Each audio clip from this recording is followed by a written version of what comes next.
क्या आप अपनी जीत को महज एक इत्तेफाक मानते हैं?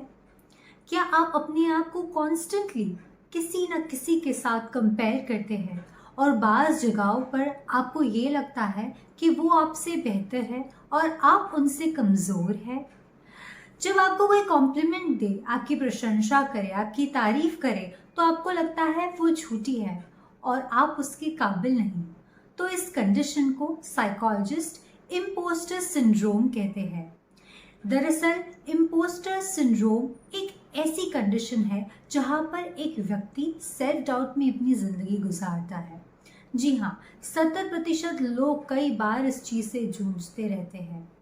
बहुत सारे सक्सेसफुल पीपल अक्सर अपने आप को इस तरीके से आइडेंटिफाई करते हैं कि वो अपनी जीत से कभी वो खुश नहीं होते। और जब उनसे सवाल किया जाता है कि वो ऐसा क्यों महसूस करते हैं, तो वो ये कहते हैं कि वो कभी भी अपने आप को इस काबिल मानते ही नहीं।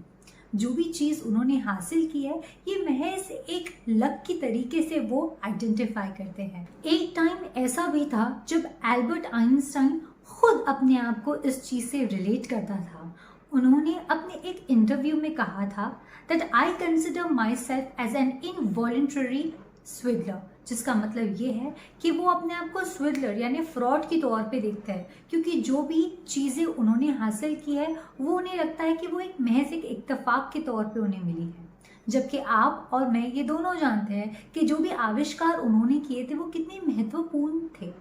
एग्जाम्पल के तौर पे एक पायलट ले लेते हैं जो रोज़ तैयार होकर यूनिफॉर्म पहन के कॉकपिट पे बैठता है और टेक ऑफ करता है और सक्सेसफुली लैंडिंग करता है, पर उसे लगता है कि उसने कोई इम्पोर्टेंट भूमिका नहीं निभाई, क्योंकि सारी चीज़ें टेक्निकल होती है और ऑटोमेटिक भी होती है।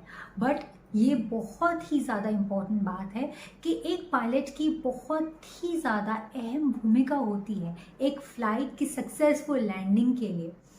तो इस तरीके से जिस पायलट ने अपने आप को उस काबिल नहीं माना, जबकि वो सच में उस काबिल है कि वो उस चीज़ की लैंडिंग करे और सक्सेसफुली लोगों को लेके जाए एक जगह से दूसरी जगह तक, तो यहाँ पे उस पायलट ने अपनी जो क्वालिटीज़ है, जो अपने गुण हैं, उस पर ध्यान नहीं दिया और उसे हमेशा यही लगा है, उसने यही आइडेंटिफाई किया कि उसने कोई बड़ा काम नहीं किया।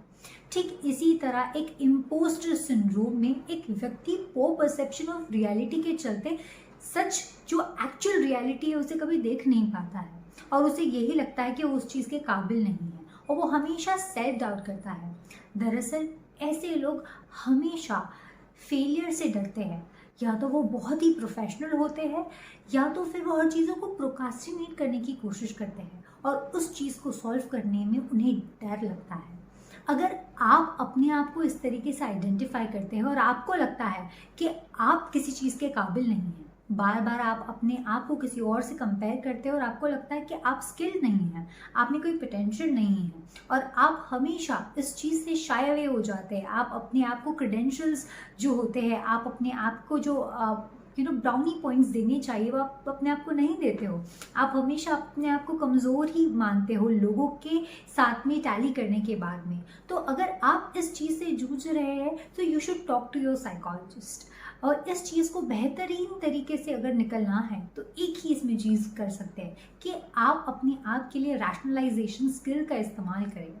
इस स्किल में होता यह है कि आप कोई भी चीज़ प्रोसेस करने से पहले एक फ़िल्टर लगा के सोचते हैं और 5W+1H इन तरीक़ों से क्वेश्चनिंग करने की कोशिश करते हैं और अपने आप को एक पोर लेवल ऑफ परसेप्शन से निकाल के एक्चुअल रियलिटी में जज करते हैं और आप अपने आप को वैल्यू करने की कोशिश करते हैं। आप जो चीज़ अच्छी करती है, जो चीज़ आपको लोगों से डिफरेंट बनाती है, उस चीज़ों को एक्सेप्ट करते हैं, अपने आप को अप्रिशिएट करते हैं और अपने आप में बहुत सारा एक्सेप्टेंस लाते हैं।